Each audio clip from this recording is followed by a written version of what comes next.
Hello, Raleigh. This is citizen reporter Robert Courts coming to you with the scoop all about downtown and a recent opening of the new Lego store. And today I have the CEO, Pranav. Pranav, thank you for joining me today. It's a pleasure to be here. Thank you so much for having me, Robert. Well, you have brought such a wonderful store, or you're bringing a wonderful store to downtown Raleigh. You just announced it last Friday. And can you tell us a little bit about what it is and why you've put so much effort into this? Yeah, absolutely. So we are essentially going to be a 2,400 square foot Lego Magic store. As soon as we walk in, we want people to be wowed by the amount of displays that they see, the built-out Lego sets, the variety of in our collection, and anything basically in between that might be available to them. We also are really, really excited to be able to bring a very special event to the public. And so with the special event, essentially, we're going to be displaying a $500,000 Lego item that's just never come to the public before. And so a great deal of work did go into making this event happen, and thankfully we have tons of wonderful partners that have assisted us along the way in terms of making this all come to reality.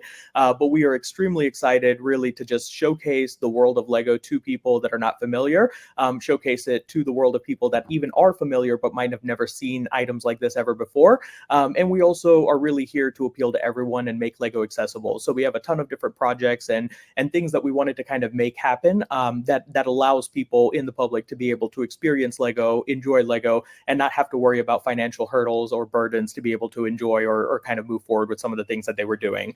So that's really our overall vision, is really to, as I said, make Lego as accessible as possible and really bring people a wow factor that they've just never seen before.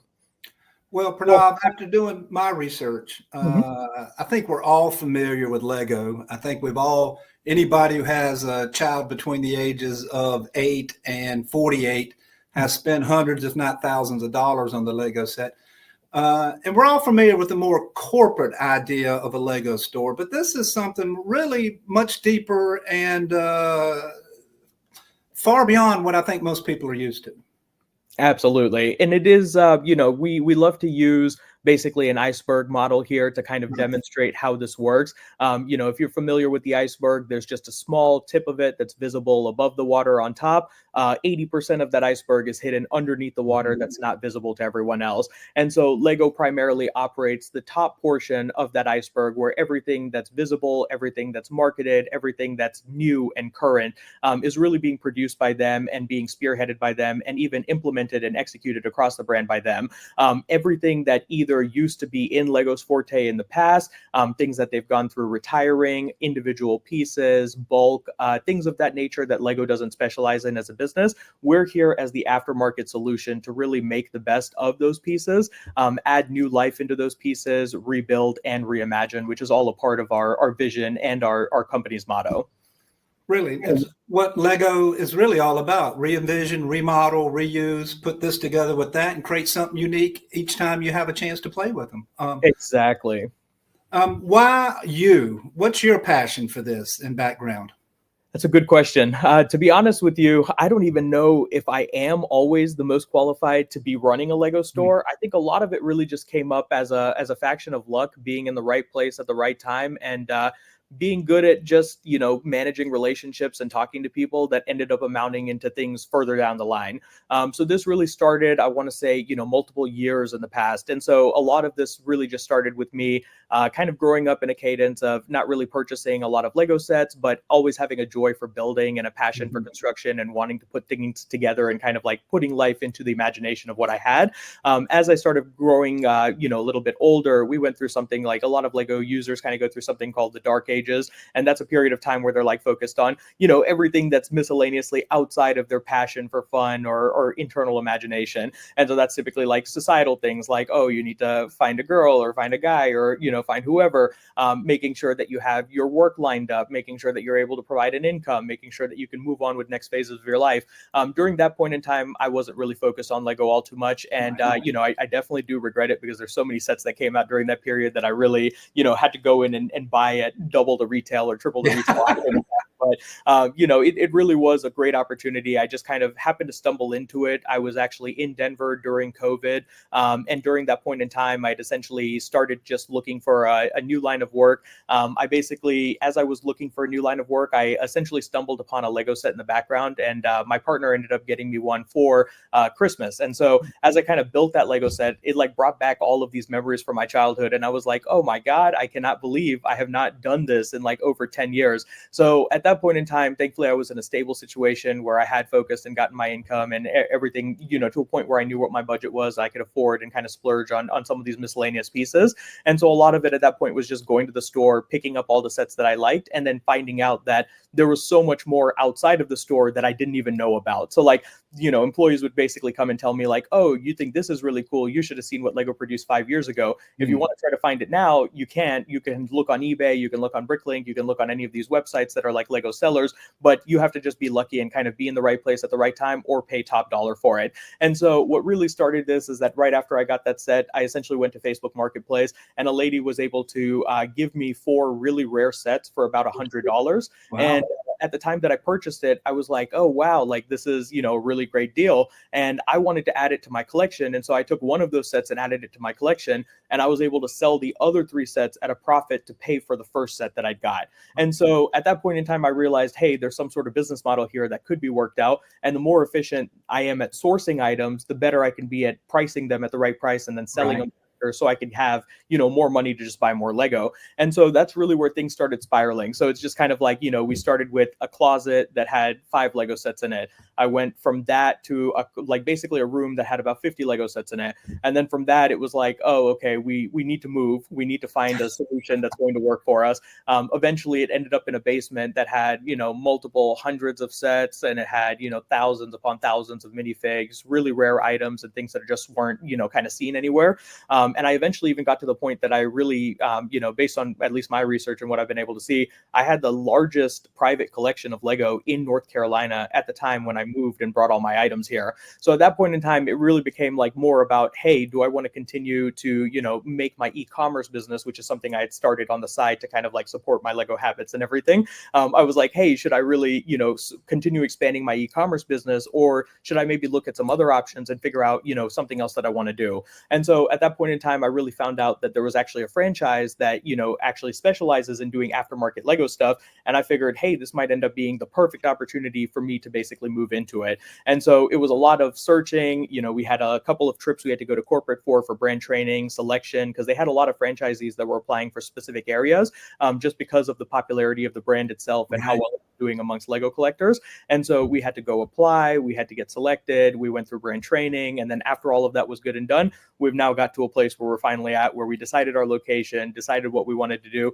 and really wanted to move on with this next phase of opening up the store and kind of bringing everything to the public that I've collected over the years, so that everyone can kind of see the really cool items that exist in Lego. Well, you've touched on a couple of things. I love the passion. This is how entrepreneurs are born. Hey, I've got a passion. Hey, I got something I'm also good at and I love doing. So, and I'm really grateful that you've taken the opportunity to choose downtown Raleigh for this store. Was that on purpose or just looking for a place? Why downtown Raleigh? So it was very intentional. I actually, my territory, when I got selected, I was the 4th and final territory for this whole area. And so because I was the 4th territory, I essentially, the prime locations had already been kind of taken at that point in time.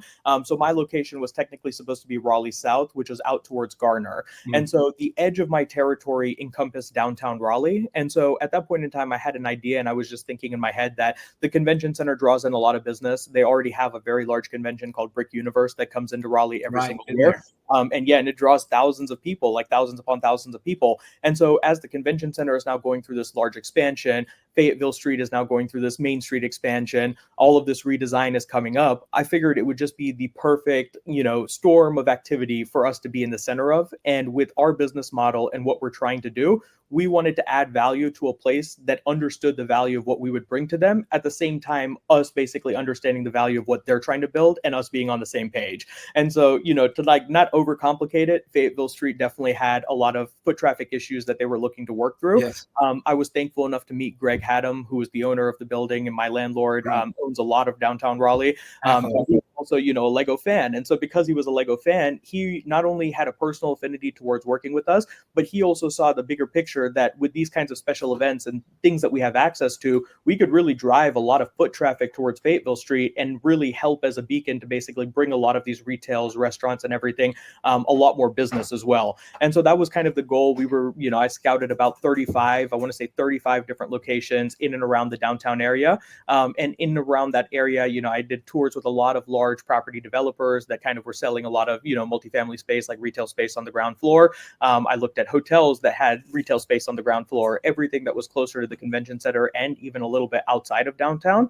But thankfully, after I met Greg, I think, you know, it was just kind of like mazal, like everything just worked out, very easy to understand, very easy to move forward with. And he was willing to work with us as much as we were willing to work with him, which I think made a big deal in terms of any of the partnerships we manage going forward. It's always like a 50-50, and we have to try as hard as they're trying in order to make it work. Right.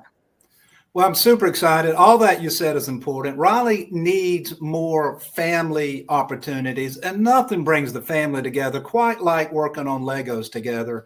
Yep.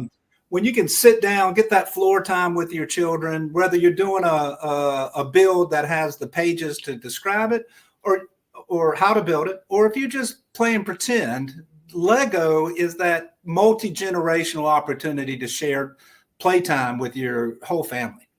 Absolutely. And I mean, thankfully, they've kept that as a tradition for multiple years. You know, like even a lot of the family friends that I have that I talked to when I told them I was opening this Lego store, I got so many stories, one after another, about how they used to build Lego with their kids growing up, you know, the memories associated with it, because it's a big part of people's families. It's a big part of people's lives. And it's kind of a household stable brand at this point that when people mention it, you can connect with people outside of, you know, societal norms. You don't have to care about, you know, labels to say, hey, I want to associate with one person or another. You can actually just focus and say, hey, like, you know, we have these kinds of similarities that kind of bring us all together, and we all grew up playing with some of the same toys. And that's, you know, a bigger part of what, you know, kind of brings us back to that imagination, brings us back to that playfulness, and it really heightens what Lego's brand value is as an overall function. Well, I'm very grateful, very much looking forward to your opening. Just a couple more questions, though. You had mentioned that there's going to be special pieces in your store. Could you describe one or two of these for us? Absolutely. So we have, you know, a variety of different pieces that are going to be coming in. Some of these pieces, they realistically are going to be just out there in terms of if people are going to appreciate them or understand the historical significance behind them. And some of them are going to be easier pieces for people to understand that, hey, this is a significant piece and associated with Lego and kind of the culture behind the collector's avenue. And so in terms of everything that we're kind of doing right now, one of our biggest pieces is, you know, you've kind of seen through our marketing that released on Friday and everything else that we've been working with. We're going to be having a $500,000 collection basically of C3POs in our store. And so that's going to include a pure gold C3PO, a pure bronze C3PO, and a pure sterling silver C3PO. The gold one is one of 5 in the world, but none of them have ever come to public market before, except for about 2 stories done in like a Reddit post from the original winner who was trying to determine the value of the set. And then there was basically the silver one and the bronze one are one of ones in the world. So they just don't exist anywhere, and they've never been photographed by the original owner. I was lucky enough to be connected with someone that basically has all 3. And so in my journey of basically, I produced a video recently. You can check it out on YouTube and everything else. But with that video, you essentially see my journey going across 3 very massive collections to be able to meet this person. We did a little bit more cinematic work in that video to make it a little bit more entertaining. In real life, thankfully, these are relationships that I've been able to cultivate over thousands of dollars worth of business, a lot of trust, and a lot of, you know, insight and working together. And so thankfully with everything as well, and I'm so sorry about that. I was going to say, with everything else that's working out in the background, essentially those kinds of items coming to store, not only is it coming into the store, but it's the entire collection of 3, which has historically never happened before because the winners were so spread out. On top of that, it's also been sent over for authentication, and it was also evaluated by Sotheby's. So basically they had, you know, like a lot of different hands playing a mark and making sure that this was actually real, making sure that this was actually, you know, the piece that people want to see and want to come to life. The owner of this piece was actually very, very, you know, he was very, very nervous about the piece coming to the store and everything else. Everything ended up working out, thankfully, in a cadence that he was able to make that work out and come to the store. And so thankfully we'll be able to show it to the public for the first time ever, just because pieces like this have just never come up, even in photos or anywhere else. And then, I mean, if you're talking about other pieces, you know, we started out with a bang, but we have pieces across all eras of Lego. Some very, very cool pieces. We talking like, you know, San Diego Comic-Con that could stretch across like superheroes, that could stretch across like a lot of different themes.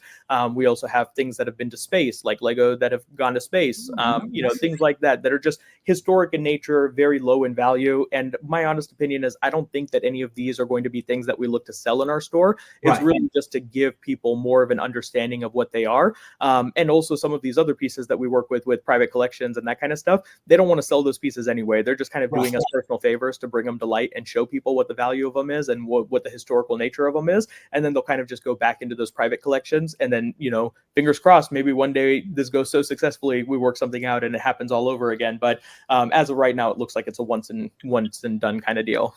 Well, that's one of my favorite things about it is that we have, it's a museum in many ways, right? And an opportunity to share things that it's not for sale, but your true collectors will love and appreciate. I've been in Raleigh a long time, probably longer than you've been born. And one of the things I like best about Raleigh is what you're doing in your store.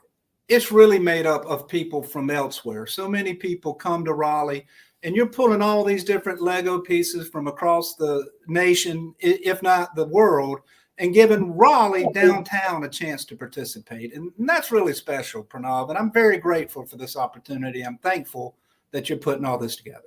Well, thank you so much. And yeah, truly, I mean, honestly, we're the blessed people in this situation.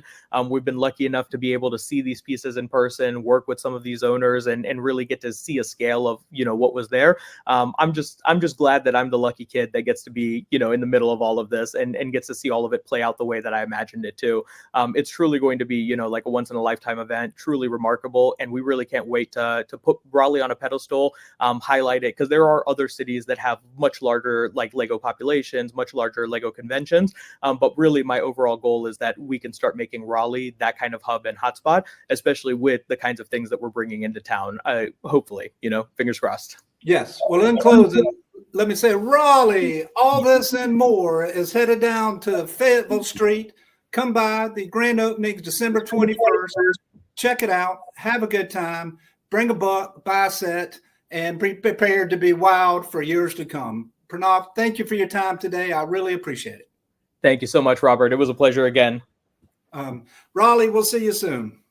We'll see you soon, Raleigh.